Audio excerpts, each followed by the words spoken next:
தஞ்சாவூரில் 1945ஆம் ஆண்டு பிப்ரவரி மாதம் 16ஆம் தேதி லக்குமி ராகவன் அலமேலு தம்பதிக்கு 7வது மகனாக பிறந்தவர் இல கணேசன்.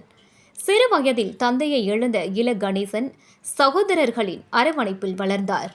அவர்கள் RSS ஈடுபாட்டில் இருந்ததால் தனது 5 வயதிலேயே RSS ஷாகா பயிற்சிகளில் பங்கேற்க தொடங்கிவிட்டார். RSS மீதான பற்று காரணமாக திருமணம் செய்து கொள்ளாமல் தனது அண்ணன் குடும்பத்துடன் வசித்து வந்தார். அரசு பணியில் இருந்து கொண்டே RSS பணிகளிலும் கவனம் செலுத்தினார். 1970ஆம் ஆண்டு அரசு வேலையை விட்டுவிட்டு RSS அமைப்பின் முழு நேர செயல்பாட்டாளராக பொது வாழ்வில் இணைந்தார். ஆரம்பத்தில் RSS அமைப்பின் நாகர்கோவில் பொறுப்பாளராக இருந்த இல கணேசன் பின்னர் நெல்லை, மதுரை மாவட்ட பொறுப்பாளராகவும் அதனைத் தொடர்ந்து மண்டல பொறுப்பாளராகவும் செயல்பட்டு வந்தார். இதனை அடுத்து மாநில இணை அமைப்பாளர் என RSSல் பயணித்த கணேசன் 1991இல் பாஜகவில் இணைந்து தேசிய செயற்குழு உறுப்பினரானார். இதனை அடுத்து விரைவிலேயே அமைப்பு பொதுச் செயலாளரானார். 2009-2014ஆம் ஆண்டு நாடாளுமன்ற தேர்தலில் தென் சென்னை தொகுதியில் பாஜக வேட்பாளராக போட்டியிட்டு தோல்வியை தழுவினார்.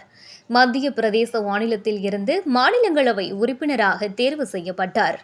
பாஜகவின் நீண்டகால உறுப்பினராக இருந்து வந்த இல கணேசன் 2021இல் மணிப்பூர் மாநில ஆளுநராக நியமிக்கப்பட்டார்.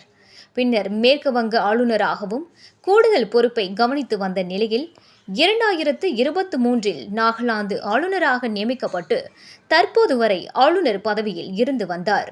பாஜகவுக்கு தமிழ் முகம் கொடுத்தவர் என்ற பெருமை இல கணேசனுக்கு உண்டு. தமிழகத்தில் கடை ஓடிக்கும் பாஜகவை கொண்டு சேர்த்தவர். எழுத்தார்வம் கொண்ட இல கணேசன் பாஜகவின் ஒரே நாடு பத்திரிகையின் ஆசிரியராக பொறுப்பு வகித்தார். பொற்றாமரை இலக்கிய அமைப்பையும் நடத்தி வந்தார். பாஜகவில் இவர் ஆற்றிய பணி இவரை பாஜக தேசிய செயலாளர், தேசிய துணைத் தலைவர், மாநில தலைவர் பதவிகளில் அமர வைத்தது. குஜராத்தில் மோடியும் தமிழகத்தில் இல கணேசனும் கிட்டத்தட்ட ஒரே காலகட்டத்தில் RSSல் அடுத்தடுத்த நிலை நோக்கி நகர்ந்தவர்கள். நெருக்கடி நிலையை கண்டித்து போராட்டம் நடத்தியதோடு பாடல்களும் எழுதினார். அப்போதும் கூட தனிநபர் தாக்குதல், கண்ணிய குறைவான பேச்சை தவிர்த்தார். கொள்கையில் உறுதியாக இருந்தாலும் அமைப்புக்கு அப்பாற்பட்டு எல்லோருடனும் நட்போடு பழகுபவர் இல கணேசன்.